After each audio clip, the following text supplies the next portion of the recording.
Salam, axşamınız xeyir olsun. Günah TV'yə baxırsınız. Studiyada Aynur Zahid, əvvəlcə əsas xəbər başlıqlarına qısaca nəzər salaq. Azərbaycanlı fəallara təzyiqlər artıb. ABŞ şərtləri qəbul etmədikcə Hürmüz boğazı bağlı qalacaq İrandan açıqlama. Birləşmiş Ştatların məxfi xidməti Baron Trumpa qarşı təhdid məsələsinə qarışdı. Trump İrana qarşı daha sərt təzyiqi dəstəklədi. Netanyahudan açıqlama. İran tankeri Şri-Lanka sahillərində qaldı.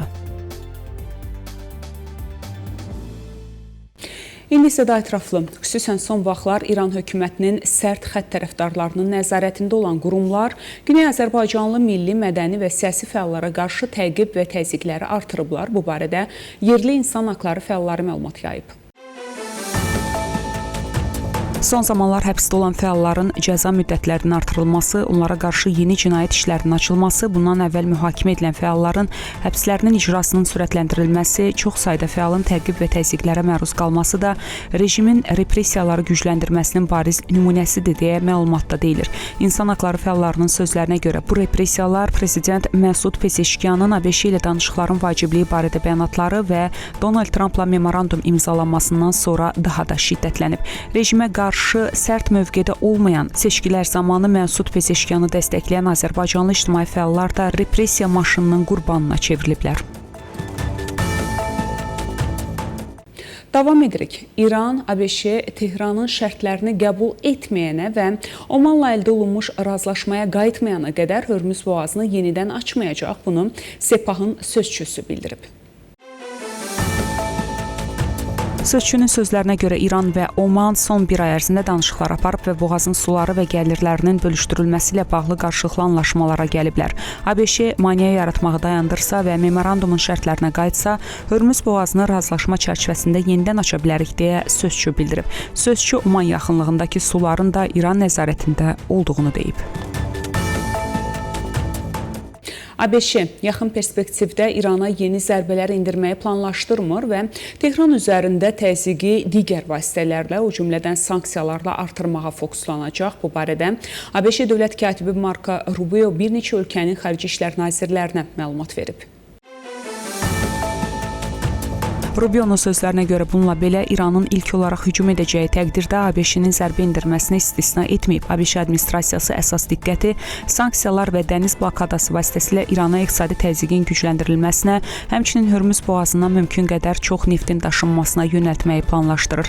Axios-ın mənbələrindən biri bildirib ki, Vaşinqton bu yanaşmanı ən azı noyabrın 3-də keçiriləcək konqresdəki aralıq seçkilərinədək davam etdirmək niyyətindədir. ABŞ administrasiyasının nümayəndəsinin sözlərinə görə Vaşinqton İranla danışıqlar aparmır, lakin hesab edir ki, təzyiq İranın danışıqlar masasına qayıtmasına kömək edə bilər. Birləşmiş Ştatların məxfi xidməti İranın dövlət mediası tərəfindən yayımlanan və ABŞ prezidenti Donald Trumpın kiçik oğlu Baron Trumpın həyatına təhdid kimi qiymətləndirilə biləcək videodan xəbərdar olduğunu açıqlayıb.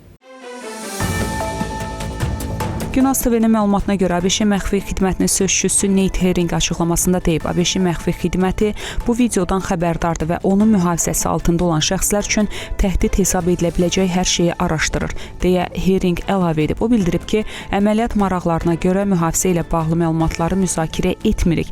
Əli Xamneynin ABŞ-nin hücumu nəticəsində öldürülməsindən sonra İran mediası bir neçə dəfə Donald Trump və onun ailə üzvlərinə qarşı təhdid xarakterli materiallar yayıb.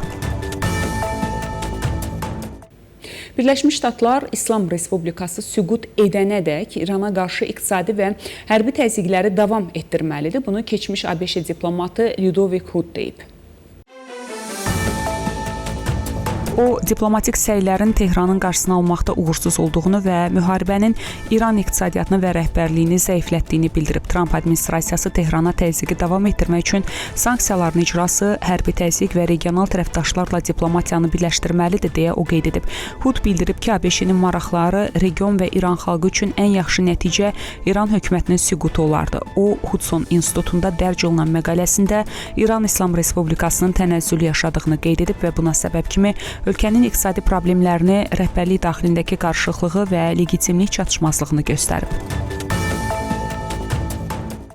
İsrailin baş naziri Benyamin Netanyahu bildirib ki, bir neçə həftə əvvəl Ağ Evdə ABŞ prezidenti Donald Trumpla İranla qarşıdurmanın 3 mümkün variantını müzakirə edib, razılaşmaya nail olmaq, hərbi əməliyyata başlamaq və ya iqtisadi təzyiqləri gücləndirmək.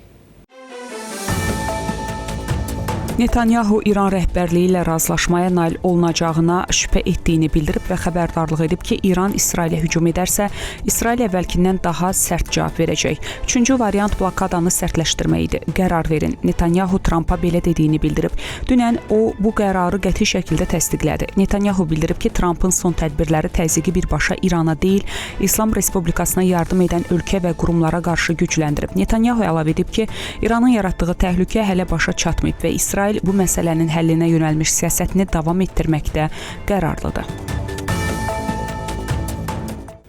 ABŞ qüvvələri İran limanlarını blokada etməyə davam edərkən Şri-Lanka sahillərində İran bayrağı altında üzən ondan çox tanker qalıb. Bu barədə Financial Times qəzeti mənbələrinə istinadən məlumat yayıb.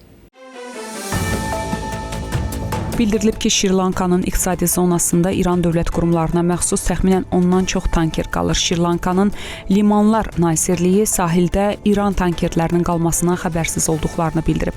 Xarici İşlər Nazirliyi isə şərh verməkdən imtina edib. Belə hörmətli tamaşaçılar, bu saata çatdıracağımız xəbərlər bunlar idi. Görüşmək ümidi ilə salamat qalın.